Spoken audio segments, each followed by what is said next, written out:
यशस्वी एवं कर्मठ मुख्यमंत्री माननीय योगी आदित्यनाथ जी और भारतीय जनता पार्टी उत्तर प्रदेश के गतिशील अध्यक्ष श्री भूपेंद्र जी चौधरी, उत्तर प्रदेश सरकार के वरिष्ठ मंत्री श्रीमान सुरेश खन्ना जी, लोकप्रिय सांसद श्री अशोक वाजपेयी जी, यहां की महापौर श्रीमती सुषमा खरवाल जी, पूर्व मंत्री श्री महेंद्र सिंह जी, विधान परिषद सदस्य श्री मुकेश शर्मा, श्री मोहसिन रजा जी, विधायक श्री रामचंद्र जी प्रधान, श्री लालजी निर्मल जी, डॉक्टर नीरज जी बोरा विधायक, श्री योगेश शुक्ला जी विधायक, श्रीमती जया देवी विधायक, श्री अमरेश कुमार जी विधायक, श्रीमती प्रियंका रावत, श्री विजय बहादुर पाठक, श्री कमलेश मिश्र और महानगर के अध्यक्ष श्री आनंद द्विवेदी।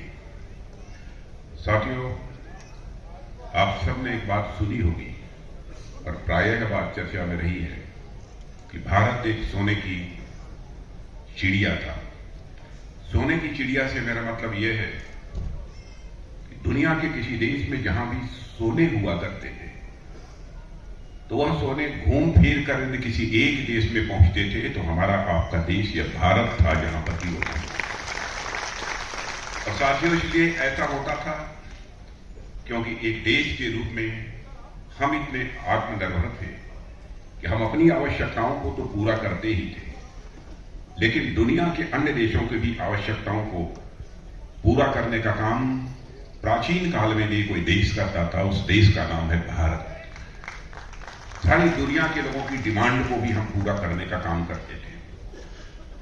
साथियों, भारत की उस संपन्नता और अमीरी के पीछे वैसे तो बहुत ही सारे कारण हैं, लेकिन मेरे अनुसार उनमें एक महत्वपूर्ण कारण हमारे कारीगर हैं, हमारे शिल्पकार हैं, जिनके लिए आज का यह कार्यक्रम संपन्न हो रहा है। लोहे का काम करने वाले हमारे लोहार बंधु, लकड़ी का काम करने वाले हमारे बढ़ई बंधु, हाथ से कपड़े बुनने वाले हमारे बुनकर भाई, जैसे अनेक अलग अलग क्षेत्रों में कारीगरों ने अपनी प्रतिभा, अपनी योग्यता और क्षमता के माध्यम से हम सबकी आवश्यकताओं को तो पूरा किया ही, साथ ही साथ भारत को आत्मनिर्भर बनाने और पूरी दुनिया के व्यापारियों के लिए एक आकर्षक स्थान इस भारत को बनाने में उन्होंने महत्वपूर्ण भूमिका का निर्वाह किया है। आप सभी कारीगर जो यहां मौजूद हैं, शिल्पकार, कामगार बंधु, इन सभी के पूर्वजों ने ही भारत को सोने की चिड़िया बनाया था। लेकिन साथियों, आजादी के बाद का एक ऐसा समय, एक ऐसा दौर आया जब हमारे कामगारों और कारीगरों को भारत की विकास यात्रा में जो महत्व दिया जाना चाहिए वह महत्व नहीं दिया गया, और उस महत्व के वो हकदार थे, फिर भी उनको वह महत्व नहीं दिया गया। आप यदि आजादी के तुरंत बाद देखें तो पहले की सरकारों ने भारत के छोटे उद्योगों से ध्यान हटाकर बड़े उद्योगों पर ध्यान देने की कोशिश की, लेकिन वास्तविकता यही रही कि असल में वह बड़े उद्योगों पर भी ध्यान नहीं दे पाए। यदि वह बड़े उद्योगों पर ध्यान देते तो भारत में बहुत पहले ही औद्योगिक क्रांति आ गई होती और हमारे उद्योग बहुत विकसित हो चुके होते। लेकिन उनकी उस सोच का परिणाम था कि भारत के बड़े उद्योगपति जितना विकसित होना चाहिए उतना तो विकसित नहीं हो पाए। साथ ही साथ भारत का के जो छोटे उद्योग थे वह भी बुरी तरह से प्रभावित हुए, और यदि मैं कहूं कि काफी हद तक वह नष्ट हो गए तो यह भी कहना अत्युक्तपूर्ण नहीं होगा। इस कारण जो आप जैसे भारत के छोटे उद्यमी थे उनका भी बहुत बड़ा नुकसान हुआ। जो भारत अपने हस्तशिल्पों की वजह से जाना जाता था, जो भारत अपने कारीगरों की वजह से जाना जाता था, और जो भारत अपने बुनकरों की वजह से जाना जाता था, उस भारत में हमारे इन कामगार बंधुओं को भारत का अतीत कहा जाने लगा कि अब ये लोग बीती बातें हो गई हैं इन लोगों की। ऐसा कहा जाने लगा कि आप लोग तो बहुत पुराने हो गए, आपकी परंपरा भी अब बहुत पुरानी हो गई है। अब यदि आपने किसी तरह से सामान बना भी लिया तो अब ग्लोबल मार्केट में और देश दुनिया के मार्केट में उस तरीके से नहीं बिकेंगे जिस तरीके से बिकना चाहिए। कुल मिलाकर मेरे कहने का मतलब यह है मेरे बहनों भाइयों कि पर्याप्त ध्यान देने की न देने की वजह से भारत के आप जैसे परंपरागत श्रमिकों की यह जो स्वर्णिम प्रतिभा थी वह धीरे धीरे समाप्त होने लगी। पहले की सरकारों द्वारा आप जैसे कारीगरों की क्षमता पर अविश्वास किया गया और आपके आत्मसम्मान पर भी मैं मानता हूं कि बहुत गहरी चोट पहुंचाई गई। इसमें आप लोगों की जो आर्थिक दुर्दशा हुई वह तो अलग की बात है, लेकिन 2014 में जब हमें आप सबका आशीर्वाद हुआ, प्रधानमंत्री मोदी जी जब भारत के प्रधानमंत्री बने, तो हम सभी ने सरकार में आने के साथ ही यह सुनिश्चित किया कि हम भारत की इस महान विरासत और भारत की इस महान परंपरा को समृद्ध बनाने की दिशा में जिस हद तक हमको काम करना होगा हम काम करेंगे। हम इसको पुनर्जीवित करेंगे। अपने हुनर हाट और उस्ताद योजना जैसे अनेक प्रयासों के माध्यम से आपकी विरासत को न सिर्फ संरक्षित करने का काम प्रधानमंत्री जी ने किया है, बल्कि यह भी सुनिश्चित किया है कि आप जो सामान बनाएं उसकी भारत तथा देश दुनिया की मार्केट में डिमांड बढ़े, यह भी सुनिश्चित करने का काम हमारे प्रधानमंत्री ने किया है।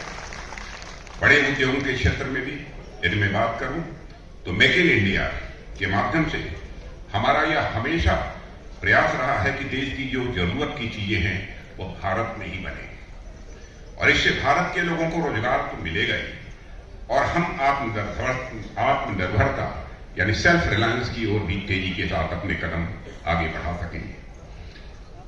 साथियों, मुझे रक्षा मंत्रालय की जिम्मेदारी है।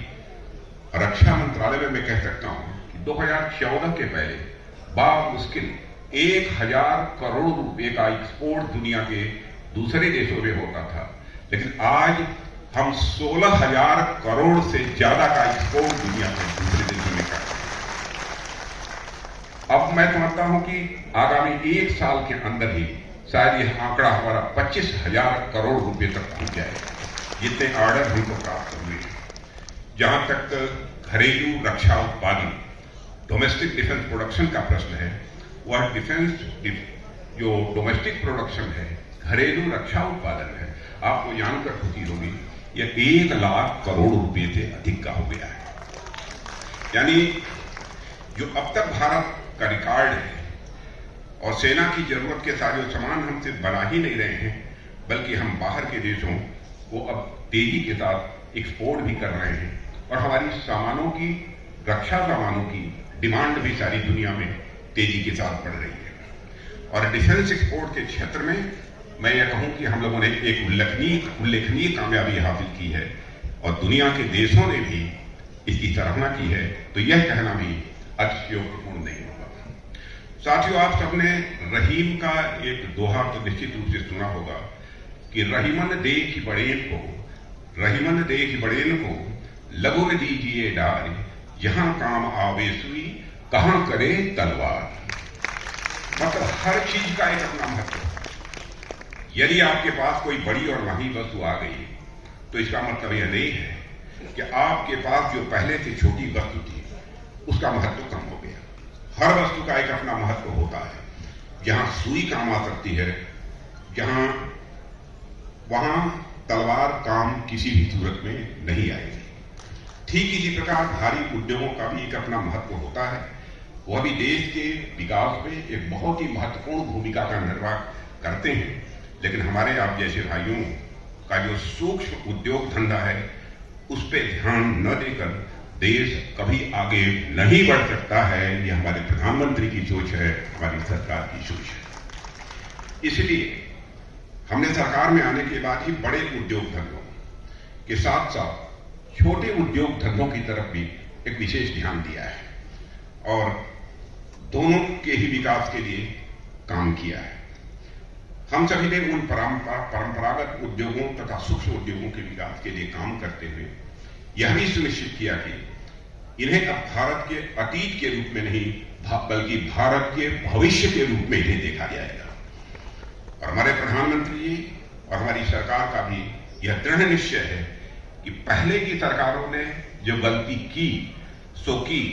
वर्तमान में हम भारत के अपने कामगारों, कारीगरों, शिल्पकारों और पारंपरिक श्रमिकों के विकास के लिए काम करेंगे और आप सबको इतना मजबूत बनाएंगे कि आपके बल पर ही भारत आगे बढ़ेगा।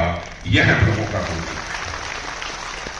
साथियों, आप सबका अतीत जो गुजर गया, आप सबके भविष्य का अतीत बेहद गौरवशाली रहा है। जैसा कि मैंने अभी जिक्र किया कि आपके ही पूर्वज थे जिन्होंने भारत को सोने की चिड़िया बनाया था। तो यहां यह सोचने की बात है कि आखिर जो समाज कभी इतना वैभवशाली था, इतना समृद्ध हुआ करता था, जिसके कारण पूरा देश ही सोने की चिड़िया के रूप में जाना जाता था, उस समाज की प्रतिभा इतनी तेजी से लुप्त होने के कगार पर कैसे पहुंच गई, यह एक विचार का विषय है। साथियों, वैसे तो इसके अनेक कारण हैं, लेकिन जो कुछ कारण मैं समझता हूं उस पर मैं आपसे यहां चर्चा करना चाहूंगा। मेरी समझ में इसके कुछ कारण तो ये हैं कि आपसे आपका सम्मान छीना गया, आपके काम को कम करके आंका गया। भगवान विश्वकर्मा के प्रतिनिधियों को भगवान विश्वकर्मा के ही देश में पिछली सरकारों द्वारा ऐसा महसूस कराने का गलत प्रयास किया गया कि आप छोटे काम कर रहे हैं। इसके अतिरिक्त भी सबसे बड़ी बात यह थी कि आपके काम को उद्योग धंधों के लायक समझा ही नहीं गया और इस बात की ओर विचार ही नहीं किया गया कि आप लोग भी उद्योग धंधे खोल सकते हैं। आप लोग भी यदि आप लोगों को शायद यदि उचित सहायता प्रदान की जाए तो आप लोग भी भारत के आर्थिक विकास में बहुत बड़ा योगदान दे सकते हैं। यह हमारी सरकार का पक्का विश्वास है।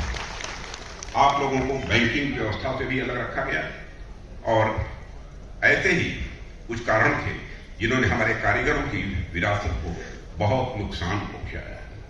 लेकिन साथियों, 2014 में जब आप सभी का आशीर्वाद हम लोगों को प्राप्त हुआ और मोदी जी भारत के प्रधानमंत्री बने, तब से हम लोगों ने पहला काम किया कि आप लोगों को भारत की बैंकिंग व्यवस्था के साथ जोड़ दिया जाए।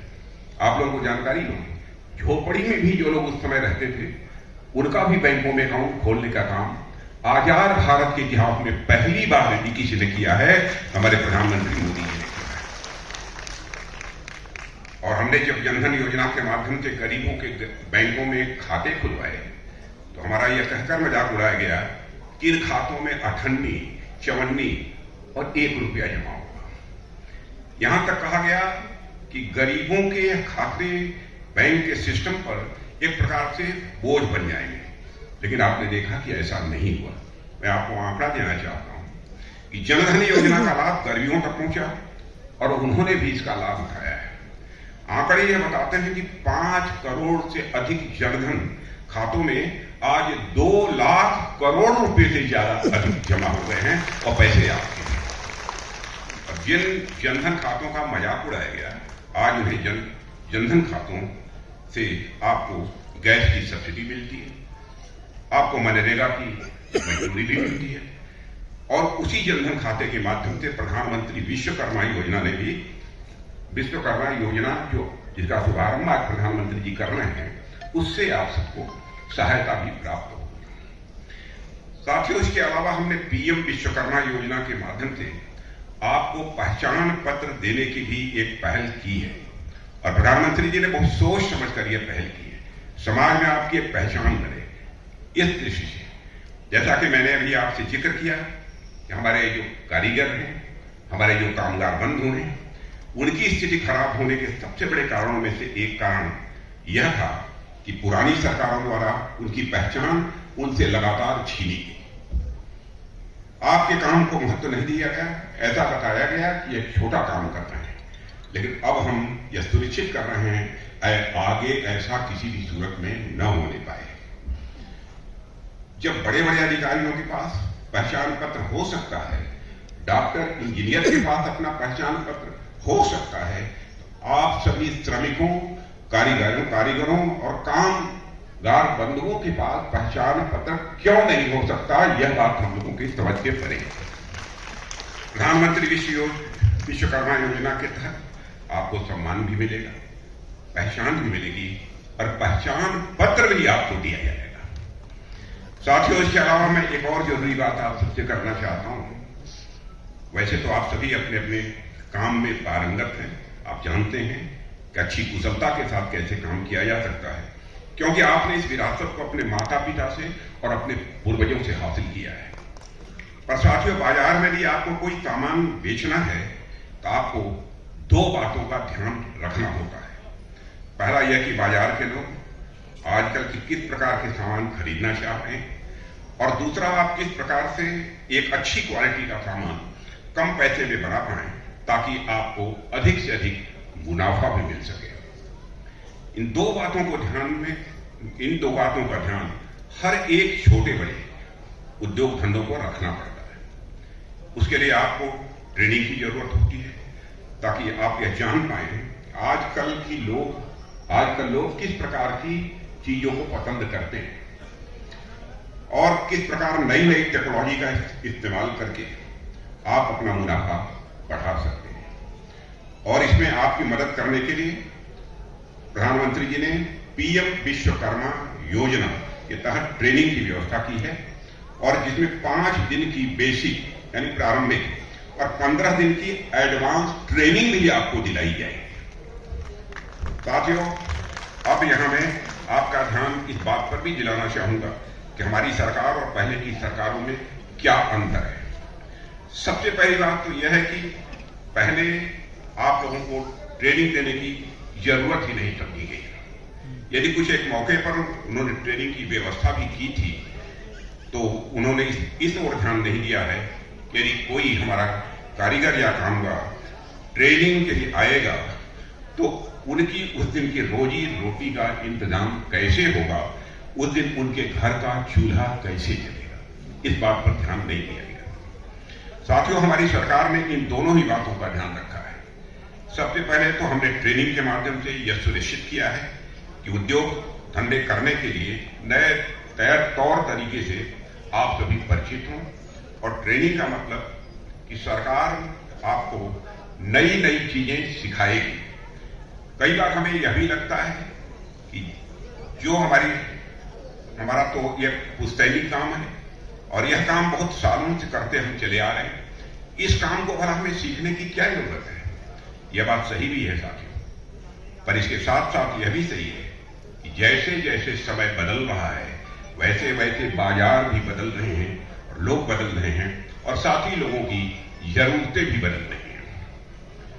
आजकल तो मैं देखता हूं कि मोबाइल फोन लगभग सबके पास है, और हमारी माताएं बहनें मोबाइल पर कोई हार या झुमका भी यदि देख लेती हैं, मोबाइल पर हार या झुमके का भी यदि कोई चित्र देख लेती हैं हमारी माताएं बहनें, तो तुरंत उसकी फोटो लेती हैं और सुनार बंधु के पास पहुंच जाती हैं कि जो हमें बिल्कुल इसी प्रकार का हार चाहिए, इसके अलावा दूसरे प्रकार का हार नहीं चाहिए।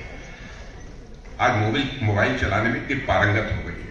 अब सुनार भाई भी देखते हैं तो पता चलता है कि वो हार या झुमका तो मशीन का बना हुआ है, किसी नई तकनीक से बना हुआ है, जिसे पारंपरिक तरीके से बनाना यह बहुत ही कठिन काम है।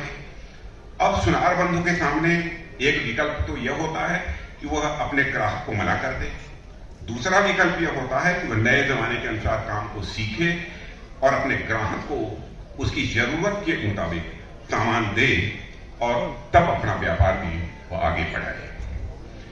साथियों, गहना तो क्या, अब मैं देख रहा हूं कि गांव-गांव चौराहों की दुकान पर अब हंसिया, कुदाल और फावड़े भी बड़ी कंपनियों के द्वारा निर्मित बिक रहे हैं, खूब बिक रहे हैं। और ऐसे में आप सभी बहनों भाइयों को भी इस बात की जरूरत है कि आप नई नई चीजें सीखें, नए आप तकनीक अपनाएं और अपने काम को आप सभी आगे बढ़ाएं। यह मेरा आपसे आग्रह है। इसलिए सरकार इस चीज की व्यवस्था कर रही है, आपको यह सब चीजें सिखाई जाए, आपको यह सिखाया जाए कि कैसे कम से कम पूंजी लगाकर आप ज्यादा से ज्यादा मुनाफा कमा सकें। यह सिखाने की व्यवस्था पीएम विश्वकर्मा योजना के माध्यम से। और इसके साथ ही साथ हमने यह भी सुनिश्चित किया है कि यदि आप यह सब सीखने के लिए आते हैं तो पूरी ट्रेनिंग के दौरान हर दिन के हिसाब से आपको 500 रुपए का भुगतान भी किया जाएगा, यह सरकार ने सुनिश्चित किया है। बहनों भाइयों, हम ऐसा इसलिए कर पा रहे हैं क्योंकि हम जनता से सीधे तौर पर जुड़े हुए हैं। हम जनता की भावनाओं को अच्छी तरह समझते हैं, हम जनता की समस्याओं को समझते हैं और उसका समाधान करने के लिए भी पूरी प्रतिबद्धता के साथ हमारी सरकार काम कर रही है। साथियों, इस योजना में हमने यह भी प्राविधान किया है कि यदि हमारे कारीगर और कामगार वर्ग अपने काम धाम को फैलाना चाहते हैं या फिर अपने पारंपरिक श्रम से संबंधित कोई नया व्यवसाय वह शुरू करना चाहते हैं तो उनके लिए बैंक से 9 के बराबर ब्याज पर 1 लाख रुपए तक का ऋण भी प्राप्त हो जाए, यह भी व्यवस्था करने जा रहे हैं। इतना ही नहीं, अगर इस लोन से आपका बिजनेस अच्छा चल गया और 18 महीने बाद आपको यदि जरूरत पड़ी तो उस लोन को 2 लाख रुपए तक बढ़ाने का फैसला हमारी सरकार ने किया है। साथियों, इस लोन की, इस ऋण की सबसे बड़ी विशेषता यह है कि यह कर्ज आपको सालाना 5% तक के बेहद मामूली ब्याज दर पर मिलेगा, जो कि लगभग 9 के बराबर है। अगर आपको 10-15 साल पहले का वक्त याद हो तो जब आप बाजार में किसी से कर्ज लेने जाते थे तो वहां पर आपको महीने के 5% यानी लगभग 60 से लेकर 70% के प्रति वर्ष के ब्याज से आपको लोन की कर्ज की अदायगी करनी पड़ती थी। लेकिन हमने अपने बैंकिंग सिस्टम से जोड़कर यह प्रयास किया है कि आपको केवल 5% ब्याज दर तक, मामूली सालाना ब्याज दर पर आपके लिए, आपके व्यवसाय के लिए यह कर्ज प्राप्त हो सके। साथियों, हमारी सरकार वैसी सरकार नहीं है और मैं विश्वास के साथ कहना चाहता हूं जिसमें अपने दोस्तों और संबंधियों की बड़ी मात्रा में बैंक से लोन दिलवाया जाता है। हमारी सरकार इस देश की जनता की सरकार है। हमारी सरकार आप लोगों की सरकार है। जनता और हमारे बीच विश्वास का एक अटूट रिश्ता है। हम जनता पर विश्वास करते हैं और जनता भी हम पर विश्वास करती है और हमारे बीच विश्वास का यह अटूट बंधन है। इसलिए हम आप नागरिकों को लोन दे रहे हैं, यह हमारे प्रधानमंत्री ने फैसला किया है। आपको ध्यान होगा कि पहले केवल कुछ ऐसे विशेष, कुछ ऐसे बड़े लोग हुआ करते थे जिनको लोन मिला करता था, जो लोग सरकार के ज्यादा करीब हुआ करते थे, जो लोग राजनीतिक पार्टियों से जुड़े थे, उन लोगों पर सरकार कुछ ज्यादा ही मेहरबान हुआ करती थी। पिछली सरकार में बिना मतलब के ऐसे भी कर्ज दे दिए गए जिसका नतीजा देश को आज तक भुगतना पड़ रहा है। साथियों, जब कोई आम आदमी अपना व्यवसाय शुरू करने के लिए बैंक के पास कर्ज लेने के लिए जाता था तो आपसे तरह तरह की सिक्योरिटी मांगी जाती थी, जमानतदार मांगे जाते थे, तरह तरह की गारंटी आपसे मांगी जाती थी, क्योंकि आम आदमी और गरीब आदमी पर पुरानी सरकारों का, मैं समझता हूं, यह विश्वास नहीं था, इसीलिए आपसे सिक्योरिटी मांगी जाती थी, जमानतदार मांगे जाते थे। लेकिन अब हमें आम आदमी पर, अपने गरीबों पर और साथियों, इस देश के गरीबों ने, व्यवसायियों ने, यहां की जनता ने हम पर विश्वास जताया, हम सबको आशीर्वाद दिया है, हमारी सरकार बनाई है। इसलिए हम सभी ये पूरा प्रयास करते हैं कि उन्हें किसी भी तरह की सिक्योरिटी और गारंटी के मामले में परेशान नहीं किया जाए, यानी इस पर आपको कोई सिक्योरिटी, कोई जमानतदार आपको नहीं देना होगा और आपको कर्ज प्राप्त हो जाएगा। साथियों, हमने अपने कार्यों और योजनाओं से आपके विकास के लिए हमेशा काम किया है और आपने देखा होगा कि यदि कोई भी नागरिक हमारे किसी योजना में शामिल होता है तो हम उन्हें बाकी योजनाओं में भी शामिल करने के लिए एक मिशन मोड में काम करते हैं। आप में से कई लोग जानते हैं पीएम स्वनिधि के अंतर्गत जो ऋण प्राप्त होता है, यानी ये खोमचा लगाने वाले जो वेंडर्स होते हैं, जो सड़क के किनारे लगाते हैं, और एक श्रम योगी मानधन योजना जैसी अनेक ऐसी योजनाएं प्रधानमंत्री जी ने प्रारंभ की हैं जिसका सीधा लाभ हमारे लाभार्थियों को मिल रहा है। साथियों, राष्ट्रपिता महात्मा गांधी ने भारत के छोटे कामगारों के माध्यम से देश की आर्थिक समृद्धि, देश की आर्थिक संपन्न हुए तो ग्रामोदय होगा। और यदि इस देश के गांवों का उदय हुआ तो हमारे विकास की गति स्वाभाविक रूप से और तेजी के साथ बढ़ेगी। बापू के उस सपने को ही साकार करने के लिए हम देश के छोटे उद्योगों को भी विकास की यात्रा में साथ लेकर चलने का प्रयास कर रहे हैं। और हमारे प्रधानमंत्री का यह प्रयास आप सभी विश्वकर्मा बंधुओं के बिना किसी भी सूरत में पूरा नहीं हो सकता है, ऐसा हम लोगों का मानना है। इसलिए हम पीएम विश्वकर्मा के रूप में इस योजना के साथ आप सभी बहनों भाइयों के बीच में आए। मुझे पूरा विश्वास है कि आप सभी इस योजना का लाभ उठाएंगे और यह योजना आपके जीवन के विकास की गति के साथ साथ भारत की आर्थिक प्रगति को बढ़ाने में भी पूरी तरह से कारगर सिद्ध होगी, ऐसा मेरा पूरा विश्वास है। इसी के साथ मैं पुनः हमारे यशस्वी प्रधानमंत्री माननीय नरेंद्र मोदी जी का जन्मदिन है, उनको भी मैं हार्दिक शुभकामनाएं देते हुए यहीं पर अपनी बात समाप्त करता हूं। आप सबको बहुत बहुत धन्यवाद।